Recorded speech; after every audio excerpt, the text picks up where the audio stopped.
Bharatiya Janata party एक सांप्रदायिक party है, एक दूसरे को लड़ाना चाहती है कि लड़ते रहे मरते रहे, यही उसकी एक मूल भावना है। प्रदेश के मुख्यमंत्री कौन सा संविधान पढ़े हैं? एक संविधान की परिभाषा बता दें। अमन सहन लोग रह रहे थे, हिंदू मुसलमान एक थाली में भोजन कर रहा था, लेकिन इन्होंने सब लोगों की भाईचारे की मानसिकता में सांप्रदायिकता घोल दिया है। संभल में जो घटना घटी है उसमें समाजवादी पार्टी का डेलीगेशन जा रहा था मुलाकात करने। डीजीपी ने फिलहाल उन्हें अभी जाने से मना किया है। इस पर बातचीत करने के लिए हमारे साथ प्रदेश अध्यक्ष जी मौजूद है।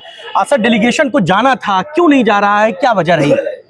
डेलीगेशन माननीय राष्ट्रीय अध्यक्ष जी के निर्देश पर वहां जाना था और डेलीगेशन विधानसभा के प्रतिपक्ष के नेता माननीय माता प्रसाद पांडे जी के नेतृत्व में जा रहा था, लेकिन डीजीपी ने उसे रोका 3 दिन के लिए। इसलिए कॉन्फ्रेंस बुलाई गई थी और कॉन्फ्रेंस के माध्यम से ये अवगत भी कराया गया है कि ये देश एक धर्मनिरपेक्ष देश है, लोकतांत्रिक व्यवस्था है और उसी लोकतांत्रिक व्यवस्था के तहत जब 1947 में देश आजाद हुआ था तो पूजा स्थलों पर जो है आजादी के बाद कहीं भी किसी भी प्रकार से एक दूसरे के साथ भेदभाव न किया जाए।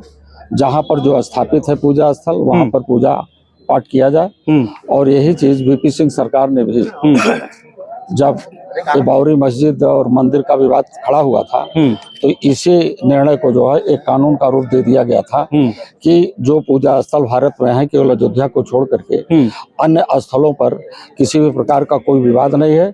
जिनका जो पूजा स्थल है वहां पर कंडीशन में वो रहेगा। हाँ, वो रहेगा।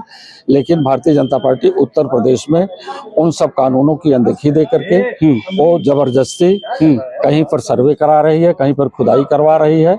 इस प्रकार से लोगों के साथ है जो एक मानव में दूसरे मानव से मतभेद पैदा किया। क्यों ऐसा हो रहा है? ये जानबूझ के कराया जा रहा है? भारतीय जनता पार्टी एक सांप्रदायिक पार्टी है, एक दूसरे को लड़ाना चाहती है कि लड़ते रहे मरते रहे, यही उसकी एक मूल भावना है।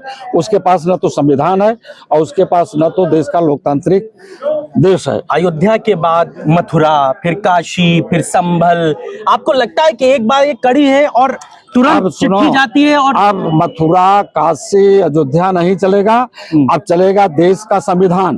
अब ये पूछा जाएगा, जनता पूछ रही है कि देश के जितने विश्वविद्यालय हैं उसमें पीडीए के लोग कितने वीसी हैं, उसमें पीडीए के लोग कितने प्रोफेसर हैं, उसमें पीडीए के लोग कितने एसोसिएट हैं, प्रोफेसर हैं।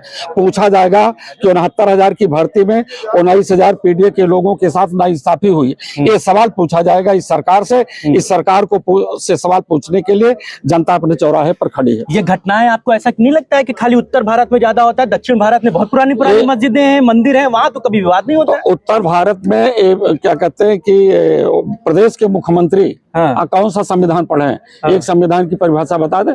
जो उसमें पीडीए का सूत्र है तो अनुच्छेद 340, 341, 342 को पढ़ लें कि बाबा साहब डॉक्टर अंबेडकर जी ने अनुच्छेद को क्यों दिया है। इस देश के शोषितों, वंचितों, पीड़ितों की एक बड़ी आवाज है, उसको खत्म करना चाहते हैं। उसको एक सांप्रदायिक माहौल में देश की जनता को खड़ा करके वो सत्ता हासिल करके केवल मंदिर और मस्जिद की बात करेंगे और इस देश में हिंदू और मुसलमान की बात करेंगे। बाबा साहब अंबेडकर का संविधान कहता है कि आप अपने रोजगार की तरफ चलो, अपनी पढ़ाई लिखाई की तरफ चलो, अपने व्यापार की तरफ चलो, अपनी खेती बाड़ी की तरफ चलो। भाजपा ये कहती है कि संभल में जो घटना घटी है वो आपसी लड़ाई है, हिंदू मुसलमान वाला कोई मामला नहीं था।